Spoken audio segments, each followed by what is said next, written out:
Good day to you. How about Kansas? How about that, Kansas? I'm going to sit here. I'm going to be happy for about 3 minutes. Thank you. These two buzzkills. I just want to talk to you. I'm not even looking at them. I'm happy about Kansas. Yeah, I heard, but you know what?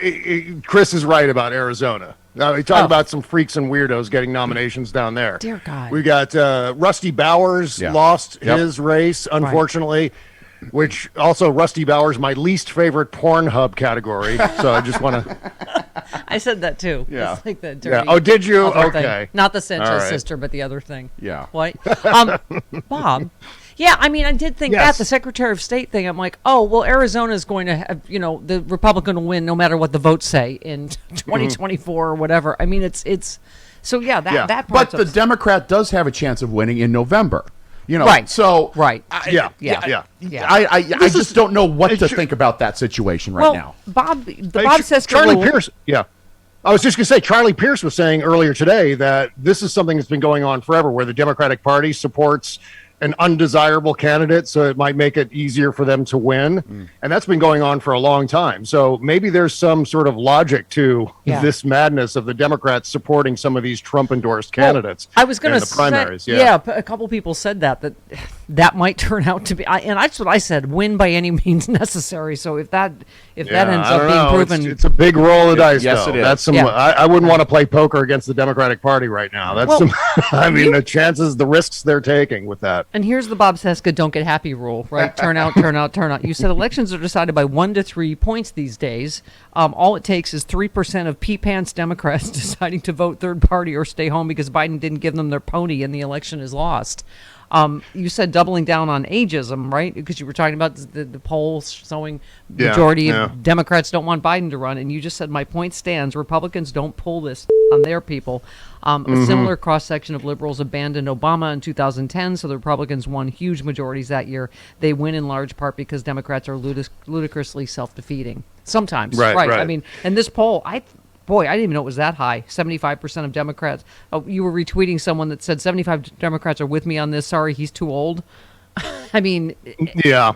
And you if you go back through relatively recent Republican presidents, for example, Reagan had a terrible first 2 years of his first administration. Yeah. And you didn't see Republicans trying to abandon Reagan by the time the 1982 midterms rolled around. They stuck with Ronald Reagan, and he, in fact, won more votes in 1984 than he did in 1980. Same with Donald Trump. There was no one abandoning Donald Trump after person, woman, man, camera, TV, at least on the Republican side. I mean, they stick with their guys through thick and thin.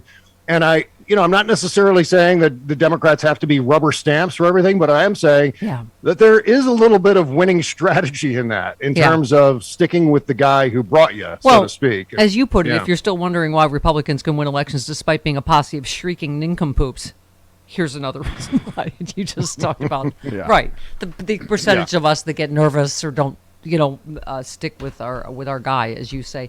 I mean, Jen Rubin, though, I gotta say, I just think Kansas is huge. She said, old enough to remember when pundits said, abortion won't matter. Seems like just last week Republicans were pushing a national ban. Well, voters still hold the cards. They are not going to put up with this, or the polls who deprive women of fundamental rights. And one more, Jason Kander said, I've lived in or within a few miles of Kansas most of my life, and I'm telling you that if a straight up or down vote on abortion can turn out like this in Kansas, there won't be many states in the country that would vote to outlaw choice. Go ahead. I mean, I think we knew then when this happened, and I know, Kimberly, your Vagenda of Manicide girlfriend also. It's going to be huge. Yeah. If you thought, there was a blue female wave the last time, right?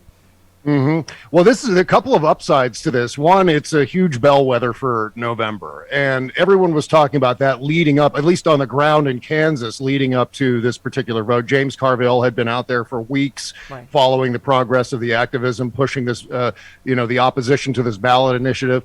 And he was forecasting that if the ballot initiative passes, and it does really well in, for example, Johnson County, which is in the suburbs of Wichita, I believe, that's going to be a huge indicator for what happens in November, and I think that's good logic. I think that's sound. The other thing is the advantage of having ballot initiatives. If you've got a ballot initiative in your state, That's a great way to circumvent Yes. a Republican trifecta in your state legislature and governor's mansion, of course. Or if there's a divided government, either way, if you're living in one of these gulag states, they're on the verge of completely banning abortion. Ballot initiatives are the way to roll that back. And you need to change the balance of power in your state legislature, which we probably should try. But at the very least, these sorts of referendum, while this one in Kansas was one to get rid of abortion from the Constitution, from the state Constitution, we can get many more ballot initiatives to preserve reproductive rights in all these states, on top of many other things. I think this is an avenue that we failed to fully take advantage of, and maybe we should.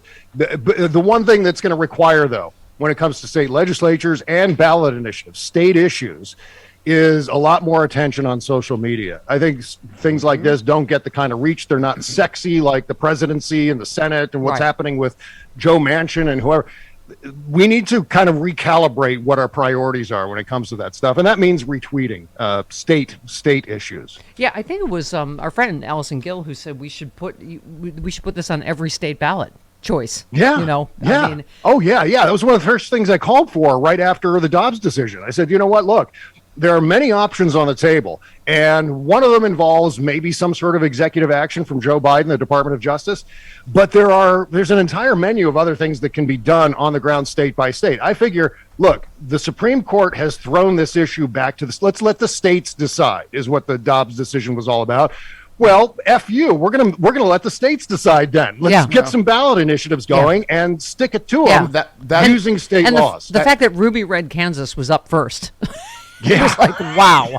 But gigantic. Keep in mind that only 26 U.S. states have a referendum process. That is also true, but many of those are red gulag states. Yeah. So, bear that in mind. I don't know what it means, but the less awful Eric won in Missouri. You tweeted Eric Greitens was accused of tying a woman, quote, to pull up rings in his basement and tearing her shirt and pants without her consent. Even Josh Hawley called on Greitens to resign at the time, but Trump loves him.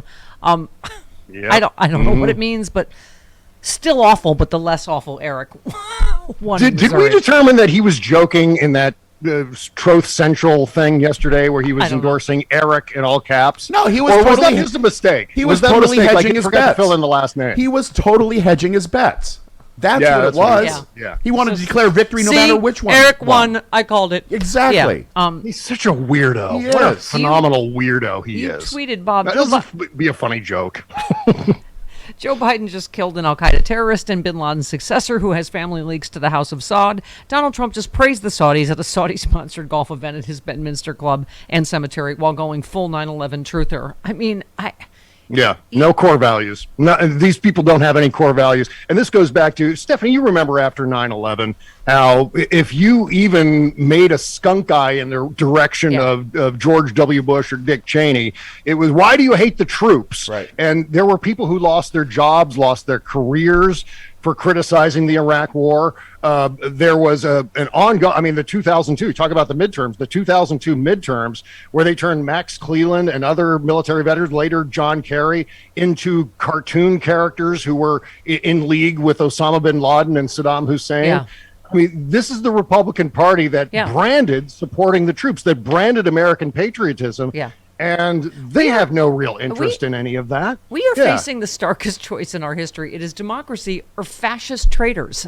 That's where we're at. And you retweeted Andrew Yang, who said, I've been to the DNC National Convention. Let me say, I think the Forward Party can throw a better party. You said, add this to the list of why our political discourse is so stupid. Okay. Andrew Yang is the worst. Talk about that's a grifter supreme right there. Yeah, as you say. He was also talking about how the mainstream media also likes to promote tribalism among the parties, and then he goes and forms, a third party tribe. Is basically what he's done. And what that's going to do is that's only going to manage to elect more Republicans from that tribe. Right. So thanks, Andrew Yang. I'd love to audit his books and know where he's getting his money for this. Yeah. Dr. Jack Brown tweeted, Ralph Nader equals Jill Stein equals Tulsi Gabbard equals Andrew Yang. Do the math. Yeah. What happens electorally? Okay. Yeah, it's also a statement, I think, in terms of how sometimes we on the left will run and gather around someone like that. And I think we need to stop doing that. Whoever's doing that, whoever's looking at someone like Andrew Yang or Jill Stein or Ralph Nader, stop doing that. We have binary elections. Yeah. One of two parties are going to win 99.9% of every election. Yeah. And if you're not voting for the Democrat, you're making every Republican on your ballot one vote more likely to win. Yeah. And that's math. Andrew Yang's all into math. That's math. It's And very by the way, basic. You keep highlighting, too, how extreme this Republican Party has gotten. And Rachel Bidikofer, who you've had on a lot, Bob Cesca, Yes. one of the best interviewers in the world. Yes. You've had her on the Wednesday show, but she tweeted the DOJ had to actually sue Idaho Republicans to stop them from forcing doctors into letting sick pregnant women suffer and die. I mean, that's how extreme. You retweeted West Virginia Republicans want to get rid of child support so men won't pressure women into getting an abortion. You just tweeted, my God. I mean, it's Yeah, that's for real. They're actually talking about that. There was a whole discussion on the floor of the legislature there about eliminating child support, because if someone's wife or girlfriend gets pregnant, I guess the fact that there'll be child support somewhere in the picture will encourage the guy to have the woman get an abortion. Yeah. So child support equals more abortion somehow. Yeah. That's the calculus. Yeah. Okay. yeah. All right. Well, and we just, this latest thing, speaking of Arizona, I mean, they wrote it in messages that they knew what they were doing is treasonous. They used the word treasonous. And Mark Levin said, what about the so-called fake electors? That's to be resolved by Congress. That's not a crime. And you said, 1, it's against the law to commit election fraud, which this scam most certainly was from top to bottom. 2, this is what a talking adenoid sounds like. That is true of Mark Levin. But oh, that's right. That's why he's talking about things and making sure the Liberty Amendments, if you pass the Liberty Amendments, then we'll get to Yeah, see? Yeah. Just like, yeah, see, you're just swimming with the fishes, see? Stephanie Miller, huh? Yeah, I'll suck you one, yeah. Stephanie Miller, one of the most popular and funny liberal radio hosts in the country. Yeah, see? Popular and funny, yeah. You can tell I mean it because I'm so sincere. Anyone who knows Stephanie Miller, and there aren't many, knows she has shut up. no audience. Shut up, She's Mark. been up and coming for 20 years. Shut up. She's Up and coming, sarcastic and She's up ultra and left coming. wing. Sarcastic, Bob. get that guy some Flonase, please. At long last. Flonase for Mark Levin, please.